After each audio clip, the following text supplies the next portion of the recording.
औज़ुबिल्लाहिमिनश्शैतानिर्रजीम बिस्मिल्लाहिर्रहमानिर्रहीम। अस्सलाम वालेकुम, मेरा नाम सोबिया सलीम है।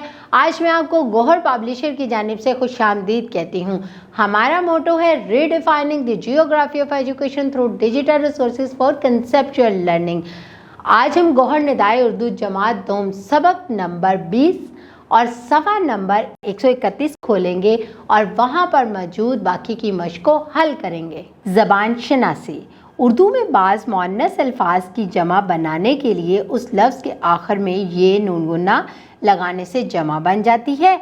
मसलन प्लेट से प्लेटें, मेज़ से मेज़ें वगैरह। इसी तरह बाज़ मुज़क्कर अल्फाज की जमा बनाने के लिए आखिरी अलिफ या हे को हटाकर बड़ी ये लगाने से जमा बन जाती है। यानी जब हम मुअन्नस के जमा बनाते हैं तो आखिर में ये नून गुन्ना लगाते हैं, और जब हम मुज़क्कर की जमा बनाते हैं तो अलिफ और हे हटाकर बड़ी ये लगाते हैं।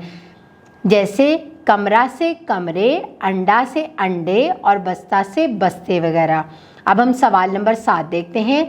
दर्जल मुज़क्कर और मुअन्नस अल्फाज की जमा बनाएं। जैसे चादर, चादर मुअन्नस है और इसकी जमा कैसे बनेगी? चादरें। जूता मुज़क्कर है, इसकी जमा क्या बनेगा? जूते। कैमरा मुज़क्कर है, जमा क्या बनेगी? कैमरे। दरवाज़ा मुज़क्कर, जमा दरवाज़े। देग मुअन्नस है और इसकी जमा क्या बनेगी? देगें। घोड़ा मुज़क्कर है, इसकी जमा क्या बनेगी? घोड़े। लकीर मुअन्नस है, इसकी जमा क्या बनेगी? लकीरें। भैंस मुअन्नस है, इसकी जमा क्या बनेगी? भैंसें। और कूज़ा मुज़क्कर है, इसकी जमा क्या बनेगी? कूज़े। आओ नया लिखें। सवाल नंबर 8। परिंदों और जानवरों की तस्वीरें देखें और दिए गए अल्फाज में से उसका नाम तलाश करके तस्वीर के नीचे लिखें। यहाँ पे चंद नाम दिए गए हैं, हम उनको पढ़ते हैं। मोर, शेर, मैना, तोता, हाथी, हिरन, मुर्गा, बारहसिंगा। और चंद तस्वीरें दी गई हैं। अब हम देखते हैं कि जो ऊपर नाम दिए गए हैं उनसे मुतालिक जो तस्वीर है उसके नीचे उसका नाम लिखते हैं। पहली तस्वीर है शेर की, जल्दी से शेर लिख दें। दूसरी बारहसिंगा, लिख दें जल्दी से बारहसिंगा।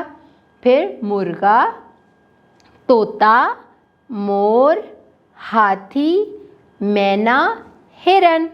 अब आखिर में चंद सरगर्मियाँ दी गई हैं। तलबा ये नज़म याद करें और अपनी जमात के सामने दुरुस्त लफ्ज़, लय और आहंग से पढ़ें।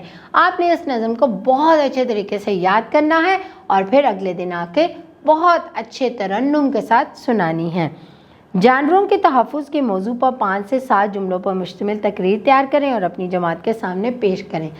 अब आपने एक तकरीर तैयार करनी है जो कि जानवरों के तहफ़्फ़ुज़ से मुतालिक हो कि हम जानवरों की किस तरह हिफाजत कर सकते हैं और हमें जानवरों के तहफ़्फ़ुज़ के लिए क्या करना चाहिए। आपने इसकी तकरीर तैयार करने के बाद अगले दिन आकर पूरी जमात के सामने इसको बयान करना है, इसको पेश करना है। तलबा, मुझे यकीन है आपने इस नज़्म को पढ़कर बहुत लुत्फ़ उठाया होगा और इस मश्क को बहुत अच्छी तरह से हल भी किया होगा और समझ भी लिया होगा।